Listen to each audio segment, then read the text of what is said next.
So,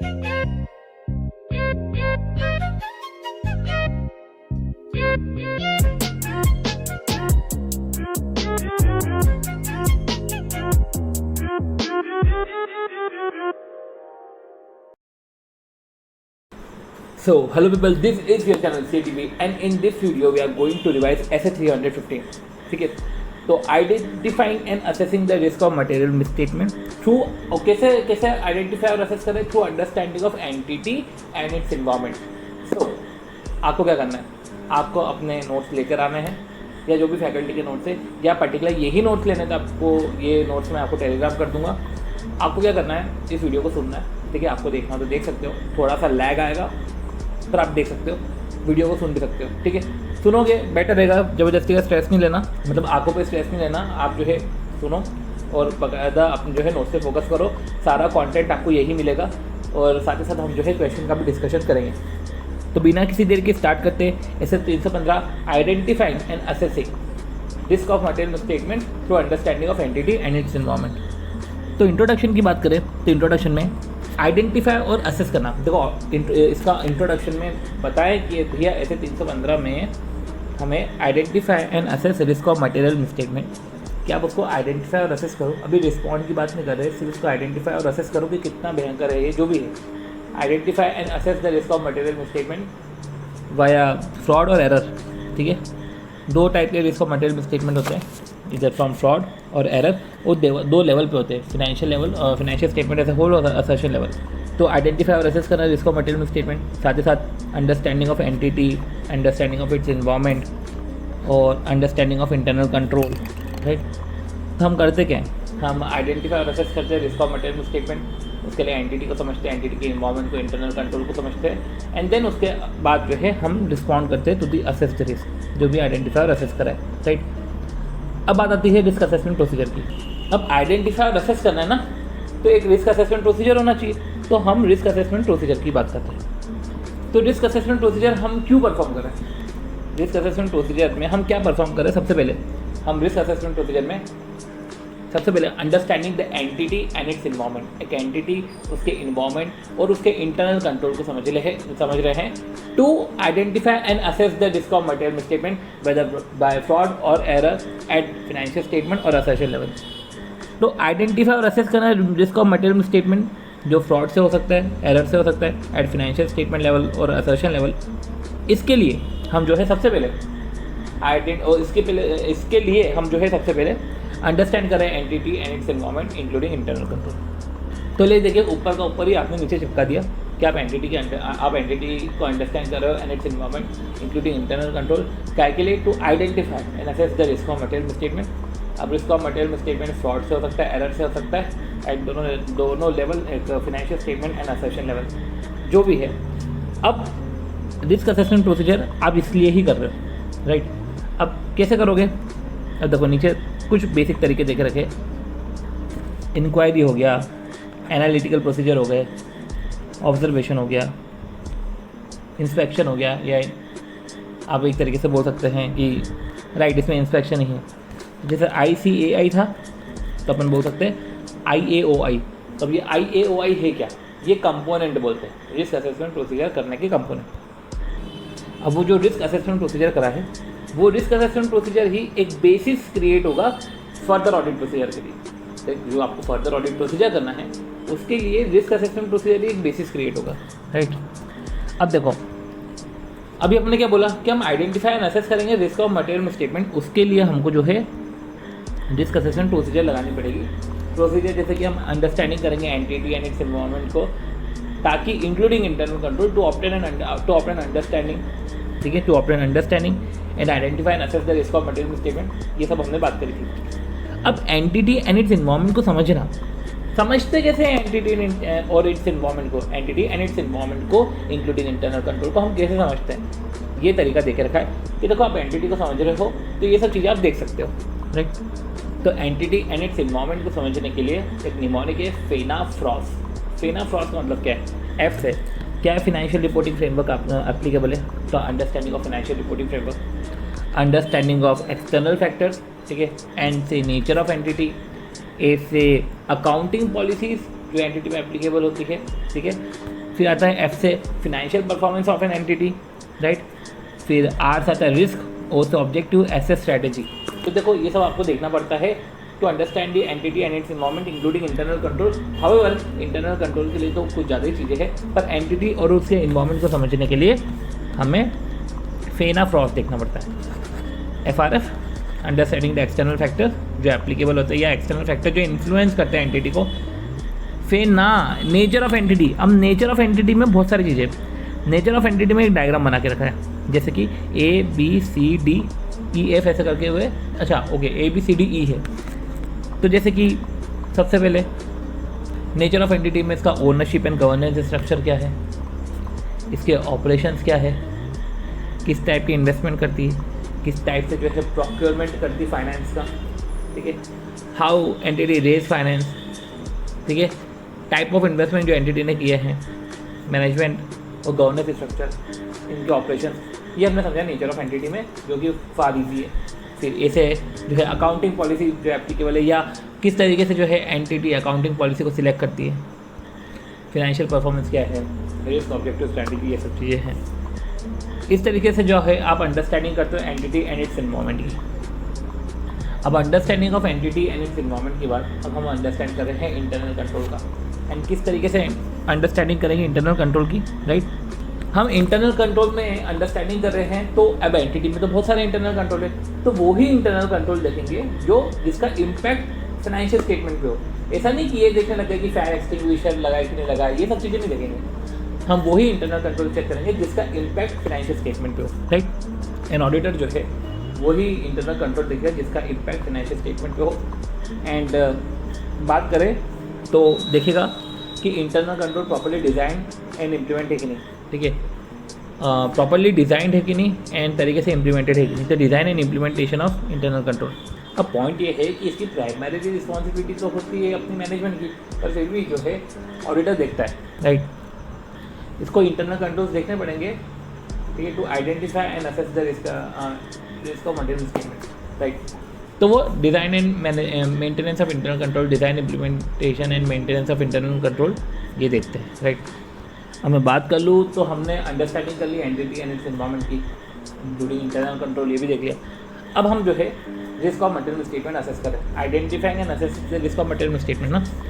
अब हम risk of material statement जो असेस कर रहे हैं वो फिनेंशियल स्टेटमेंट लेवल पे भी हो सकता है और असर्शन लेवल पे भी हो सकता है, ठीक है। फिनेंशियल स्टेटमेंट लेवल पे रिस्क ऑफ मटेरियल स्टेटमेंट को होने का मतलब क्या है कि रिस्क ऑफ मटेरियल स्टेटमेंट, ठीक है, वो अफेक्ट कर रही है मैनी असर्शंस को। असर्शन मतलब class of transaction, account balance and disclosure, ठीक है। मोर देन वन असर्शंस को अगर ये अफेक्ट कर रही है तो रिस्क ऑफ मटेरियल स्टेटमेंट जो है फिनेंशियल स्टेटमेंट लेवल पे है, मतलब risk of material statement pervasive है। तो रिस्क ऑफ मटेरियल स्टेटमेंट जो फिनेंशियल स्टेटमेंट लेवल पे है, इसका मतलब यही है कि रिस्क ऑफ मटेरियल स्टेटमेंट जो है वो परवेसिवली अफेक्ट करती है, तभी वो फिनेंशियल स्टेटमेंट लेवल पे है। और ऐसा बोल सकते हैं कि मोर देन वन असर्शंस को अफेक्ट कर रही है। और रिस्क ऑफ मटेरियल स्टेटमेंट जो है हमारा असर्शन लेवल पे भी होता है, तो एक तो फिनेंशियल स्टेटमेंट लेवल और असर्शन लेवल। असर्शन लेवल पे अगर रिस्क ऑफ मटेरियल स्टेटमेंट है तो it affect the anti nature, timing and extent of further audit procedure, ठीक है, एट असर्शन लेवल। अब असर्शन लेवल पे, ठीक है, रिस्क ऑफ मटेरियल स्टेटमेंट है तो it affect the anti of further audit procedure at assertion level. अब assertion level पे रिस्क है तो असर्शन लेवल पे फैक्ट में फ़र्क तो आएगा, अफेक्ट तो करेगा। अब कुछ पॉइंट ये है कि फाइनेंशियल स्टेटमेंट लेवल मतलब कि रिस्क ऑफ मटेरियल स्टेटमेंट का परवेसिव इम्पैक्ट है फाइनेंशियल स्टेटमेंट के ऊपर, या एक से ज़्यादा वो असर्शन को अफेक्ट कर रहा है। पॉइंट ये है कि कौन कौन से फैक्टर्स है जब ये दिख रहा है कि जो है रिस्क ऑफ मटेरियल स्टेटमेंट जो है वो फाइनेंशियल स्टेटमेंट लेवल पे।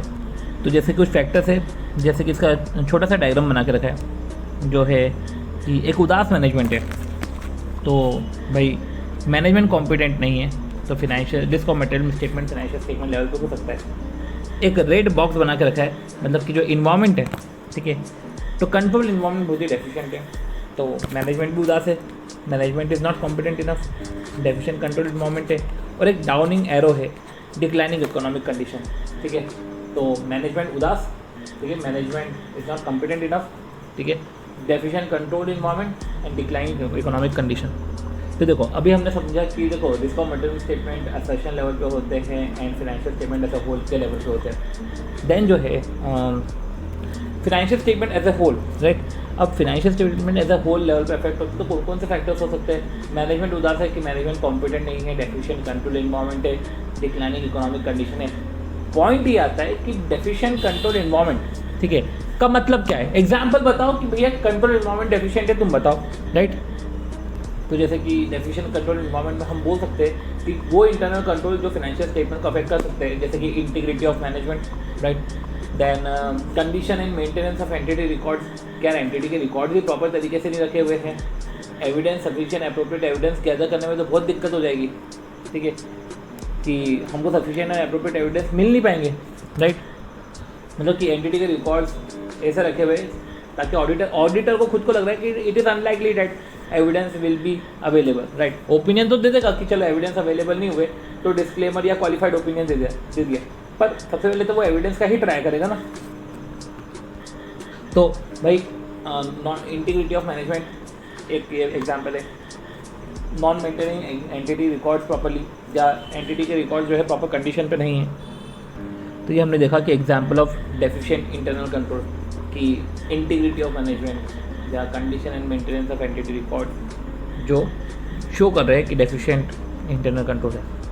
अब देखो, अभी हम बोल रहे हैं कि जो असर्शंस होते हैं वो असर्शंस हम 3 लेवल पे इवेल्यूएट करते हैं, class of transaction, account balance and disclosure, ठीक है। तो class of transaction, account balance and disclosure, ठीक है। अब इसको हम जो बोलते हैं असर्शन होता है एक तो मैनेजमेंट के दावे, तो class of transaction, account balance and disclosure. Since financial statement बनाने की जिम्मेदारी मैनेजमेंट की होती है, राइट। फिनेंशियल स्टेटमेंट जो है तो असर्शन हम इवेल्यूएट करते हैं। असर्शन मतलब मैनेजमेंट के दावे। अब जैसे कि असर्शन हम किस लेवल पे इवेल्यूएट करते हैं, जैसे क्लास ऑफ ट्रांजैक्शन। अब क्लास ऑफ ट्रांजैक्शन में हम ये देखते हैं, अब मैनेजमेंट दावे करती है ना कि हमने ट्रांजैक्शन अच्छे से रिकॉर्ड करके रखा है, तो असर्शन में हम ये चीज़ें देखते हैं, राइट। इसको बोलते हैं कट कोका। कट कोका मतलब कि cut off, completeness, occurrence of transaction, ठीक है। और कट कोका तो कट ऑफ, सी से कंप्लीटनेस ऑफ ट्रांजैक्शन, ओ से ऑकरेंस ऑफ ट्रांजैक्शन, सी से क्लासिफिकेशन प्रॉपर हुआ है कि नहीं हुआ है, और ए से एक्यूरेसी ऑफ द ट्रांजैक्शन, कि एक्यूरेटली रिकॉर्ड हुए कि नहीं हुए। तो कट कोका ये क्लास ऑफ ट्रांजैक्शन में देखते हैं, ये ट्रांजैक्शंस में देखते हैं, ये बैलेंसेस में नहीं देखते कि अकाउंट बैलेंस ऐसा डेटा वेटा का बैलेंस रखा हुआ है, नहीं, क्लास ऑफ ट्रांजैक्शन में देखते हैं। कट कोका, कट ऑफ, ठीक है, completeness, occurrence, classification, accuracy of the transaction. अब आता है अकाउंट बैलेंस। अकाउंट बैलेंस में हम VCERT ऐसे देखते हैं। V से वैल्यूएशन, E से एग्जिस्टेंस, V से वैल्यूएशन, C से कंप्लीटनेस। कंप्लीटनेस ना जो है ना वो तीनों में आता है, तो वैल्यूएशन, कंप्लीटनेस, E से एग्जिस्टेंस, R से राइट्स एंड ऑब्लिगेशन, और D से हम अकाउंट बैलेंस में VCER देखते हैं, valuation, completeness, existence and rights and obligation, right. फिर बात आती है प्रेजेंटेशन एंड डिस्क्लोजर, ठीक है। अब मैनेजमेंट प्रेजेंटेशन एंड डिस्क्लोजर में भी दावे करती है, तो ऑडिटर तो ये चेक करता है, ठीक है। अब इधर क्या चेक करता है, उधर जैसे कि कट कोका चेक करता है, इधर भी कोका चेक करता है। अब कोका में सी में से कंप्लीटनेस हम बोल देते हैं, ओ में ऑकरेंस है, सी से क्लासिफिकेशन है, और ए से एक्यूरेसी, पूरा का पूरा रिपीट हो जाता है, ठीक है। तो cut Coca, right. Cut Coca के बाद क्या देखना है हमको, कट कोका के बाद VCER अकाउंट बैलेंस में, एंड देन डिस्क्लोजर में जो है हम वापस से कोका देखते हैं, राइट। तो देखो, आपने जो है बाकायदा रिस्क असेसमेंट प्रोसीजर हम क्यों करते हैं हमने वो देखा। अंडरस्टैंडिंग करना entity and its environment, and then internal control की अंडरस्टैंडिंग, और फिर risk of material statement 2 level पर होते हैं। फैक्टर जो बताते हैं कि risk of material statement financial statement level पे है। फिर जो है जिसमें एक डेफिशिएंट कंट्रोल इन्वायरमेंट पड़ा था, और डेफिशिएंट कंट्रोल इन्वायरमेंट पे ही जो है कुछ पॉइंट्स हमने देखे थे। देन असर्शंस जो इवेल्यूएट करते हैं हमने वो देखा, राइट। अब हम जो है रिस्क असेसमेंट प्रोसीजर समझेंगे, राइट। तो इसके पहले क्या था, रिस्क असेसमेंट प्रोसीजर था, अब हम रिस्क असेसमेंट प्रोसेस देखेंगे। सॉरी, देखो रिस्क असेसमेंट प्रोसेस में क्या है, बनती बातें दोनों एक जैसे ही है। अंडरस्टैंडिंग करेंगे एंटिटी एंड इट्स इन्वायरमेंट की, इंक्लूडिंग इंटरनल कंट्रोल। आइडेंटिफाई करेंगे रिस्क, असेस करेंगे रिस्क, वही रिस्क फिनेंशियल स्टेटमेंट लेवल पे है, असर्शन लेवल पे जो भी है। अब देखो, तो ये तो हमने असेस कर लिया, रिस्क असेस कर लिया। अब ये भी देखेंगे इसके होने के चांसेस कितने हैं। भाई मैंने असेसमेंट कर लिया, पर इसके होने के चांसेस कितने हैं, लाइकलीहुड क्या है स्टेटमेंट का और ये मिस स्टेटमेंट होने के चांसेस कितने हैं और possibility of multiple miss statement. तो हमने रिस्क असेसमेंट करने के बाद इसकी पॉसिबिलिटी देखते हैं कि इसकी पॉसिबिलिटी कितनी है, लाइकलीहुड क्या है, likelihood of miss statement and possibility of multiple miss statement. एक तो ये होने की लाइकलीहुड कितनी है, और चलो ये तो ठीक है, और दूसरे मल्टीपल मिस स्टेटमेंट होने की पॉसिबिलिटीज़ कितनी है। एंड देन वही आ जाता है कि identification and assessment of risk जो है वो चेंज भी हो सकता है। ऑब्वियस सी बात है कि रिस्क असेसमेंट चेंज हो जाता है जब हमको जो है एडिशनल ऑडिट एविडेंस मिलते हैं कि चलो यार मेरे को कुछ एडिशनल ऑडिट एविडेंस मिले जिससे मुझको समझ में आया कि यार रिस्क असेसमेंट कम है कि ज़्यादा है, ठीक है। और वो जो एडिशनल ऑडिट प्रोसीजर है वो आपके रिस्क असेसमेंट को चेंज करता है, वो ऑब्वियस सी बात है आपके NTE और फैप को भी चेंज करेगा। तो रिस्क असेसमेंट प्रोसीजर कुछ हद तक और रिस्क असेसमेंट प्रोसेस तो एक ही है, तो हम वो वाला काट देते हैं। पर वही है कि IAOI इधर से याद रखना पड़ेगा कि रिस्क असेसमेंट आप इस तरीके से कर सकते हो कि इंक्वायरी, एनालिटिकल प्रोसीजर, ठीक है, ये सब चीज़ें। तो देखो अभी हमने क्या देखा कि हम एंटिटी को अंडरस्टैंड करते हैं, इन्वायरमेंट को, इंक्लूडिंग इंटरनल कंट्रोल, हम आइडेंटिफाई करते हैं रिस्क, असेस करते हैं रिस्क, एंड देन जो है वो रिस्क असेसमेंट चेंज भी हो सकता है अगर हमको जो है कुछ एडिशनल ऑडिट एविडेंस फर्दर मिले तो। अब वो रिस्क असेसमेंट चेंज होगा तो ऑब्वियसली बात है NTE और फर्दर ऑडिट प्रोसीजर भी चेंज होगा, वो तो हम 330 में पढ़ेंगे। पॉइंट ये आता है कि भाई रिस्क असेसमेंट करा तो कुछ रिस्क आपको सिग्निफिकेंट मिल भी सकते हैं ना, तो ऑडिटर को ये सब चीज़ें कंसीडर करनी चाहिए while understanding the significant risk. जब वो जजमेंट लगा रहा है कि देखो रिस्क असेसमेंट करा है, कौन सा रिस्क सिग्निफिकेंट है, कौन सा रिस्क सिग्निफिकेंट नहीं है, तो जो सिग्निफिकेंट रिस्क समझने के लिए हमको ये सब चीज़ें देखनी पड़ती है, ठीक है। ये सब चीज़ें कंसीडर करता ऑडिटर तब जाके बोलता है कि भैया ये रिस्क सिग्निफिकेंट है, ऐसे ही नहीं बोल देगा सिग्निफिकेंट रिस्क। सबसे पहले देखो कि क्या वो रिस्क जो है वो क्या फ्रॉड के कारण हुए, अगर वो फ्रॉड से है तो वो सिग्निफिकेंट हो जाती है। क्या वो रिस्क फ्रॉड से नहीं है पर कुछ अकाउंटिंग सिग्निफिकेंट अकाउंटिंग डेवलपमेंट हुए, क्या वो रिस्क उस अकाउंटिंग डेवलपमेंट के कारण है क्या, राइट। तो देखो ये सारे फैक्टर्स जो है कंसीडर करता है, जैसे कि 6 फैक्टर्स है। सबसे पहला क्या है, राइट, कि भाई whether the risk is from the fraud, whether the risk is from the significant economic, accounting या रेगुलेटरी डेवलपमेंट, ठीक है। तो फ्रॉडलेंट ट्रांजेक्शन्स अकाउंट्स में होते हैं, फ्रॉडलेंट ट्रांजेक्शन अकाउंट्स में होते हैं, पहले कि ये लाइन पढ़ते हैं, फ्रॉडलेंट ट्रांजेक्शन अकाउंट्स में होते हैं। फ्रॉड से हो गया, क्या क्या रिस्क फ्रॉड से था। फिर फ्रॉडलेंट ट्रांजेक्शन से 3 पॉइंट है, क्या ट्रांजेक्शन कॉम्प्लेक्स है, ठीक है, चलो कॉम्प्लेक्स नहीं है तो क्या ट्रांजेक्शन जो है, पहले ट्रांजेक्शन यूजुअल है कि अनयूजुअल है, चलो ट्रांजेक्शन अनयूजुअल है, ठीक है। अगर यूजुअल ट्रांजेक्शन है तो क्या ट्रांजेक्शन कॉम्प्लेक्स है, क्या क्या ट्रांजेक्शन रिलेटेड पार्टी के साथ है, क्योंकि यूजुअल ट्रांजेक्शन हो सकता है कि कॉम्प्लेक्स हो, ठीक है, कुछ ट्रांजेक्शन कॉम्प्लेक्स निकल गए हो तो ठीक है। तो या तो ऐसा समझ लो कि ट्रांजेक्शन यूजुअल है कि अनयूजुअल है, अनयूजुअल है तो क्या ट्रांजेक्शन कॉम्प्लेक्स है, और यूजुअल है तो क्या ट्रांजेक्शन जो है सिग्निफिकेंट रिलेटेड पार्टी के साथ है।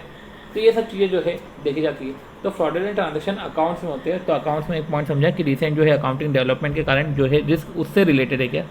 तो जब फ्रॉडलेंट ट्रांजेक्शन अकाउंट्स में होते हैं तब अकाउंट सब्जेक्टिव हो जाता है। तो ऐसे केस में जो है क्या फिनेंशियल इन्फॉर्मेशन को मेजर करने में, ठीक है, क्या फिनेंशियल इन्फॉर्मेशन को मेजर करने में क्या सब्जेक्टिविटी है।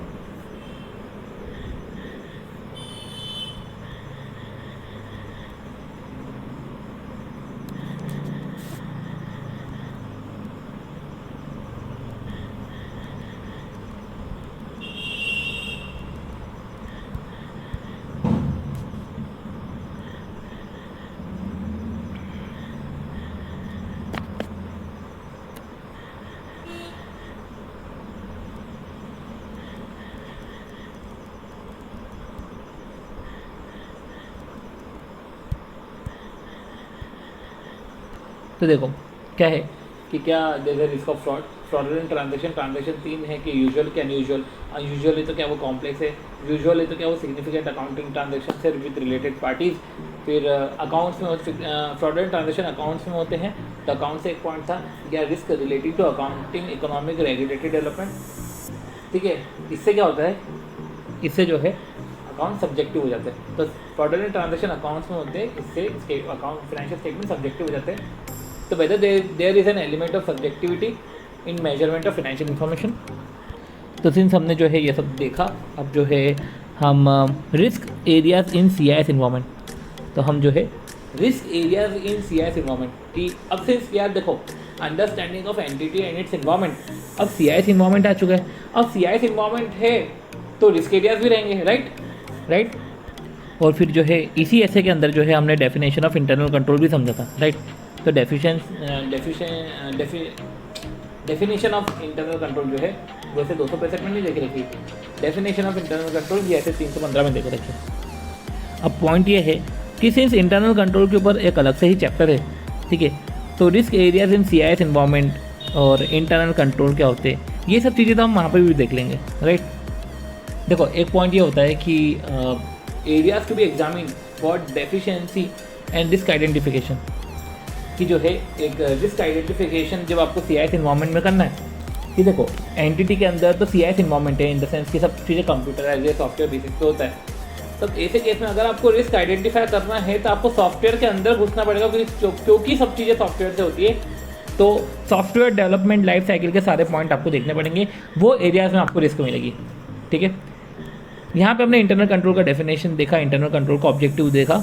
अब पॉइंट ये है कि आपने ये एरियाज में तो देख लिया, पर क्या क्या रिस्क जो है उस IT से जुड़ी हुई आपको आ जाती है, risk impose by IT, right. क्या क्या रिस्क जो है वो IT इम्पोज करता है, हमको वो देखना है। ये सारे इंटरनल कंट्रोल से रिलेटेड जो भी चीज़ें हैं, ये चीज़ों को हम इधर नहीं देखेंगे, हम उधर ही देखेंगे जहाँ पे इसका रेलेवेंट चैप्टर है, राइट। तो देखो अब बनती बात है कि पूरा का पूरा जो है अब IT रिलेटेड हो चुका है वर्क, राइट। तो अब सारे के सारे जो है रिस्क अब IT रिलेटेड आ रहे हैं, राइट। अब इसमें जो लेटेस्ट क्वेश्चन है पहले हम वो देखते हैं जो नवंबर 20 के न्यू सिलेबस में आया है। अब इसमें क्या है, इन्होंने बोल दिया था कि ऑटोमेटेड इन्वायरमेंट को समझना हमको क्यों जरूरी है, ठीक है। और अंडरस्टैंडिंग ऑफ ऑटोमेटेड इन्वायरमेंट में हम क्या क्या समझेंगे, जैसे हमने समझा था ना understanding of entity and its environment, समझ रहे हो। उन्होंने ये बोल दिया कि इन्वायरमेंट ही ऑटोमेटेड है, अब कैसे समझोगे आप, राइट। तो सबसे पहले ऑटोमेटेड इन्वायरमेंट में हम क्या क्या चीज़ें समझनी चाहिए, जैसे एंटिटी में हमने फेना फ्लो समझा था, इधर क्या है। सबसे पहले देखो ये डायग्राम बना के रखा है। अब देखो जैसे कि एप्लीकेशन टू बी यूज, तो देखो ऑटोमेटेड इन्वायरमेंट की अगर आपको अंडरस्टैंडिंग लेनी है तो सबसे पहले एप्लीकेशन, भाई एप्लीकेशन कंपनी कौन सी यूज़ कर रहा है, सॉफ्टवेयर क्या यूज़ कर रहा है, ठीक है। उस एप्लीकेशन को रन करने के लिए इंफ्रास्ट्रक्चर कंपोनेंट, तो application use by company and infrastructure component. तो हमने देखा कि एप्लीकेशन, ठीक है, एंड कंपोनेंट, जो infrastructure component of each application, हमने उसकी अंडरस्टैंडिंग ले ली। तो हमने देख लिया कि देखो सिस्टम तो है और इंफ्रास्ट्रक्चर भी प्रॉपर है। अब third, governance and owner organization structure and governance structure. तो ये देखो इन्वायरमेंट समझ रहे हैं, तो जैसे अपन उधर नेचर ऑफ एंटिटी में समझा था कि गवर्नेंस है, मैनेजमेंट स्ट्रक्चर है, तो वो तो ठीक ही है, ठीक है। फिर वही कि वेदर जो है ये सब जो है एंटिटी प्रोसेस प्लान प्रोसीजर ये फॉलो करती है कि नहीं करती। IT रिस्क एंड कंट्रोल, अब एक बार ऑटोमेटेड इन्वायरमेंट को आप देख रहे हो तो understanding of IT risk and controls, right. क्योंकि इन्वायरमेंट को अंडरस्टैंड कर रहे हो तो इस इन्वायरमेंट में ऑटोमेटेड जुड़ा हुआ है, तो ऐसे केस में आपको IT रिस्क को कंट्रोल भी देखना पड़ेगा, ठीक है। तो ये हो गया हमारा प्रोसेस प्लान प्रोसीजर, आप फॉलो कर रहे हो कि नहीं कर रहे हो। सिस्टम देखो application use by company and infrastructure component to support such application. और फिर ये देखो कि प्रॉपर डॉक्यूमेंटेशन है कि नहीं, ठीक है, डॉक्यूमेंटेशन है कि नहीं प्रॉपर एज पर से 230, राइट। तो हमने application use by company, infrastructure component to support such application, एक बार उसकी अंडरस्टैंडिंग ले ली। गवर्नेंस एंड मैनेजमेंट स्ट्रक्चर देख लिया, प्रॉपर्टी प्लान एक इक्विपमेंट नहीं बोलना है, प्लान प्रोसीजर पॉलिसीज वो फॉलो करी कि नहीं करी proper, and IT risk and control जो है वो प्रॉपर है कि नहीं है। IT रिस्क एंड कंट्रोल की अंडरस्टैंडिंग ले ली कि understanding of IT risk and control, साथ ही साथ जो है वेदर डॉक्यूमेंटेशन प्रॉपर है कि नहीं है, राइट। तो देखो अभी हमने जो है देखा कि अंडरस्टैंडिंग ऑफ ऑटोमेटेड इन्वायरमेंट, कि ऑटोमेटेड इन्वायरमेंट को अंडरस्टैंड करने के लिए क्या क्या, देन जो है CIS में सिर्फ हमने यही देखा, बाकी जो है ज़्यादा देखने की ज़रूरत नहीं थी। बट हाँ एक पॉइंट ये है कि रिस्क असेसमेंट सर्कमस्टांसेस, कुछ जो है रिस्क असेसमेंट फैक्टर्स है, ठीक है। तो रिस्क असेसमेंट फैक्टर्स एक बार हम देख लेते हैं कि रिस्क असेसमेंट फैक्टर्स क्या थे, राइट। अब देखो पॉइंट ये है कि एंटिटी रिस्क असेसमेंट प्रोसेस जो है, एंटिटी का रिस्क असेसमेंट प्रोसेस, ठीक है। तो ये जो है नवंबर 19 में आया था कि जो रिस्क है वो अराइज हो सकता है, वो चेंज हो सकता है due to below mention circumstances, कि जो सर्कमस्टेंसेस है ना, ये जो सर्कमस्टेंसेस है ना, इस सर्कमस्टेंसेस से जो है रिस्क चेंज हो सकती है, राइट। हम जो है रिस्क असेसमेंट कर रहे हैं, अभी जो रिस्क असेसमेंट है, ये रिस्क असेसमेंट जो है चेंज भी हो सकता है, ठीक है। अब एक तो आपने पढ़ा क्या चेंज कब हो सकता है, चेंज तब हो सकता है जब हमको कुछ एडिशनल एविडेंसेस मिले, ठीक है। और एडिशनल एविडेंसेस मिले जिससे हमारा जो है रिस्क असेसमेंट जो है चेंज हो सकता है, ठीक है। और एडिशनल एविडेंस जो हमको अगर हमको फर्दर ऑडिट प्रोसीजर के दौरान मिले, या एडिशनल ऑडिट एविडेंस अगर हमको मिले फर्दर, तो हमारा जो है NTE of further audit procedure change हो सकता है, ठीक है ना। इस तरीके से बोलना था। अब कुछ सर्कमस्टेंसेस है जिस सर्कमस्टेंसेस के कारण रिस्क असेसमेंट हो सकता है, जैसे कि एंटिटी का जो बिजनेस ऑपरेशन है, ठीक है, इसमें फॉरेन ऑपरेशंस भी आ गया, राइट।